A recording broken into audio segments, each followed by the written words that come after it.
Good morning student. आज हम 10वीं क्लास के पॉलिटिकल साइंस का दूसरा लेसन स्टार्ट करेंगे, जिसका नाम है संघवाद। सबसे पहले हम जान लें कि संघवाद होता क्या है। संघवाद शासन की ऐसी व्यवस्था है जिसमें शासन के दो या दो से अधिक स्तर पाए जाते हैं। जैसे भारत में, बेल्जियम में, संयुक्त राज्य अमेरिका में संघात्मक शासन व्यवस्था है। यहाँ पर शासन के दो या दो से अधिक स्तर पाए जाते हैं।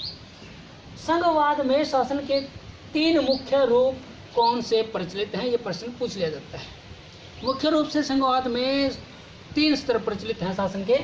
केंद्रीय सरकार, यह पूरे देश पर शासन चलाती है। दूसरा है प्रांतीय या राज्य सरकारें, जो किसी एक प्रांत या एक राज्य में अपना शासन चलाती है। तीसरा है स्थानीय शासन संस्थाएं, ऐसी संस्थाएं गांव, कस्बे और शहरों में शासन चलाती हैं, जैसे ग्राम पंचायतें हैं, पंचायत समिति हैं, जिला परिषद, नगर पालिका और नगर निगम। ये क्या हैं? स्थानीय संस्थाएं हैं, शासन संस्थाएं, स्थानीय शासन संस्थाएं हैं। एक बड़ा ही इम्पोर्टेंट 5 नंबर का प्रश्न आता है कि संघवाद क्या है और संघवाद की मुख्य विशेषताएं क्या है। संघवाद हमने ऊपर पढ़ा कि शासन, ऐसी शासन व्यवस्था जिसमें शासन का दो या दो से अधिक स्तर पाए जाते हैं, वो संघवाद कहलाता है। इसकी मुख्य विशेषताएं क्या है? पहला, बहुस्तरीय शासन व्यवस्था। जिन भी देशों में संघात्मक सरकार है, वहाँ पर शासन के दो या दो से अधिक स्तर पाए जाते हैं, चाहे वो भारत हो, बेल्जियम हो, संयुक्त राज्य अमेरिका हो। अपने देश में शासन के 3 स्तर हैं, केंद्र सरकार है, राज्य सरकारें हैं और फिर स्थानीय शासन संस्थाएं हैं। दूसरी विशेषता है सरकारों के अलग अधिकार क्षेत्र। विभिन्न स्तर की जो सरकारें होती हैं, एक नागरिक के समूह पर वो शासन चलाती हैं, किंतु उनके कानून बनाने, कर वसूलने और प्रशासन का उनका अलग अलग अधिकार होता है। प्रशासन को चलाने का विभिन्न स्तरों पर उनके अधिकार क्षेत्र अलग अलग होते हैं। तीसरा है शक्तियों का बंटवारा। चाहे कोई भी संघात्मक शासन व्यवस्था है जिसमें शासन के दो या दो से अधिक स्तर पाए जाते हैं, वहाँ पर शक्तियों का विभिन्न स्तरों पर बंटवारा कर रखा होता है।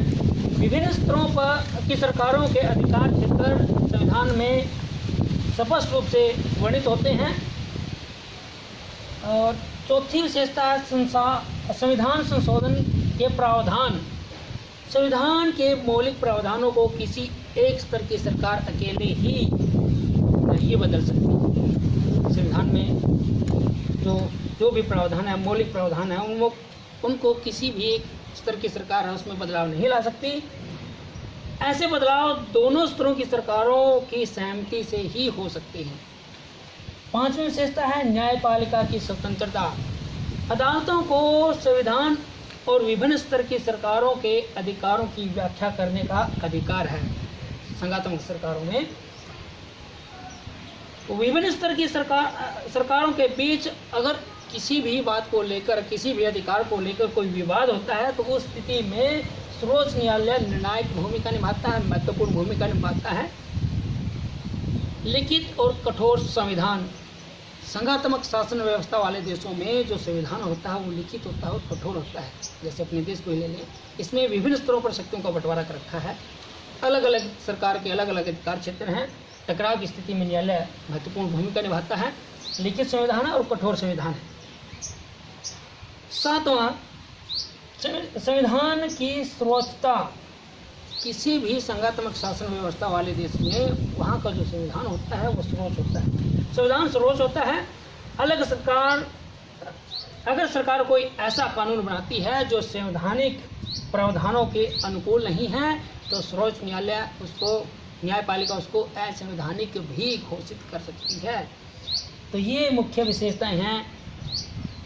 प्रश्न आता है संघवाद क्या है, संघवाद के 3 रूप प्रचलित कौन से हैं, 2 नंबर में, ये 3 नंबर में, और 5 नंबर में संघवाद क्या है, संघवाद की मुख्य विशेषताएं क्या है। अगर ये भी आए ना कि संघवाद की मुख्य विशेषताएं क्या हैं, विशेषताएं ही खाली आप नहीं लिखोगे, इसमें संघवाद की डेफिनेशन देना भी जरूरी है। ऐसी शासन व्यवस्था जिसमें शासन के दो या दो से अधिक स्तर पाए जाते हो, संघवाद कहलाता है।